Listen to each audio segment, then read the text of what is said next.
just want to say I appreciate y'all for having me, and I just want to thank God for allowing me to use my talent to go out there and make plays. And he is allowing you to make plays. I mean, it's like every game, it seems you have a pick. Just, before we kind of look at yesterday, it's been a heck of a year for you, Kerby. Yeah, yeah, I just really feel like I really couldn't do nothing without like my teammates. I just want to give all the glory to them and all the glory to God. Like I know I've been out there taking the ball away, but also shout out to like Brian Burns, like he's having a huge impact on the game also. Yeah. Now yesterday, I mean, first of all, you're on the road. Obviously, the Vikings, they were one of two undefeated teams left in the league. And you guys fall, you're down 10 points in the first quarter, not deterred at all. You guys score, you obviously claw back in the game, and then the field goal. This is after you had a lot of adversity, obviously, with one of your leaders on your team going down with a devastating injury. Just talk to me about that game and what that meant for your football team to go on the road again, to play one of your rivals, and to come out with the dub.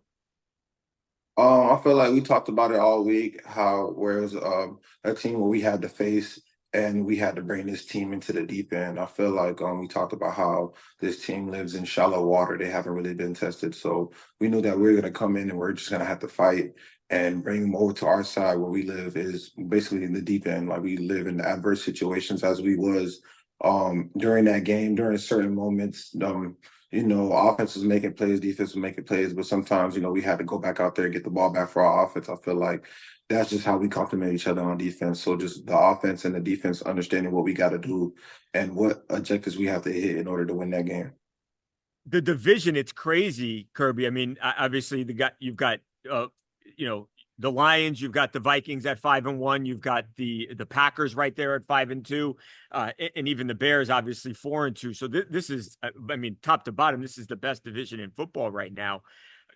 Where do you guys feel like you are? I think a lot of people would say, yeah, the Lions are the best team in the division. Do you guys feel like you are the best in the division and that you should go on and win this division after we play 17 games here?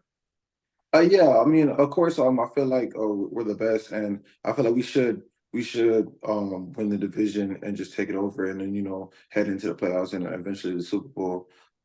Yeah, I feel like we got the guys to do it. We trust each other, and I feel like we play great ball. What was the mindset heading into this week after obviously a terrible thing to see with Aiden going down? Did that change anything? That changed the feel of the defense to lose one of your star players? Just talk to me about that if you could. I don't feel like it changed the defense. I feel like Aiden was a very important part of us. You know what I'm saying? And he went down, which is very devastating. But we got to do it for Hutch. I feel like everybody just got to pick up his slack. You know what I'm saying? Everybody just got to pick up each other's slack and just go ahead and do what we got to do our job, trust the game plan, and go out there and win games. I'm sure he was sitting back somewhere watching you guys yesterday. Did you have a chance to talk to him between the game ending and us sitting here talking right now?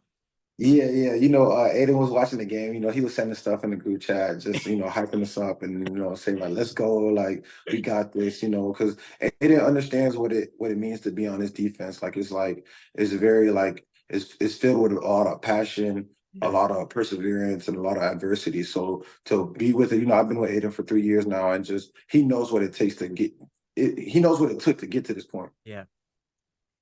And I guess, and tell me if I'm wrong here, you hear a lot of people saying, hey, and I know you guys have designs on going to the Super Bowl. We might not have seen the last of Aiden, it sounds like, Oh if yeah. the season goes the way you want it to go. Most definitely. I feel like with Aiden, man, he's super like strong minded and he's very like just just has a very like hard work ethic. I don't feel like we've seen the last of him. I've heard stories or I've heard like information where like he'll be able to come back before the Super Bowl. So that's just great. And I know he'll love that for himself. Yeah. That's so cool. Kirby, talk to me about your coach. I'm watching him yesterday. I'm a guy from Jersey. I'm not a Lions fan, but it's like I get pumped up just watching him talk. I mean, he's such like a fiery guy. What is it like playing for Dan Campbell, and how much of a difference has he made to the culture changing in Detroit? Obviously, after what was a really, really long time of the team struggling, but before you got to town, of course. Yeah, like I came like the year after his first couple of years here, Yeah. But like I felt like when I came, like I could sense the passion, I could sense the urgency, I could sense the like the compassion he just had for the team. And I could tell like he really loves doing this. He's not just doing it just because it's a job, but he really loves doing this, not only for himself, but for us. You know what I'm saying? And I just feel like he's like the main part of the culture change. You know what I'm saying? I feel like with him, like he's the one that he brought the right guys into him and Brad brought the right guys into the organization, onto the team. And you know, we just really mesh well with each other. It looks like he could probably go out and still play. Yeah, bro. I say it all the time, bro. Like I feel like Dan still got the juice. I think he does. So we're about halfway through here. Sort of what's the prospects? What's the goals going into the second half of this season? And what are you guys, I guess, hoping to accomplish as you do make your way towards the playoffs? I feel like it's time for like NFC football. We had our first opponent, the Vikings, were a great opponent. But now we're on Green Bay, and Chicago. I feel like we just got to focus on the games we got ahead of us. I feel like the Titans we got to come in and not take them lightly and just do our job and trust the game plan. And these picks, is this something that and I know you had a bunch of picks, you've had a bunch of picks since you came into the league. Is this, most guys don't get a pick a game almost. Is this something that's been a focus? Why have you been able to just been a ball hawk and come down with so many of these interceptions? I really feel like, man, it's a part of me, but it's also a part of the coach. I just feel like we got a great coaching staff. Like they put me in position to make plays. They know that I got great instincts and I have great ball hawking skills, but they actually put me in positions to really make plays. You know, shout out to the coaches, AG, Jo, and Shay. Like without those guys, I feel like, you know what I'm saying, I wouldn't be here.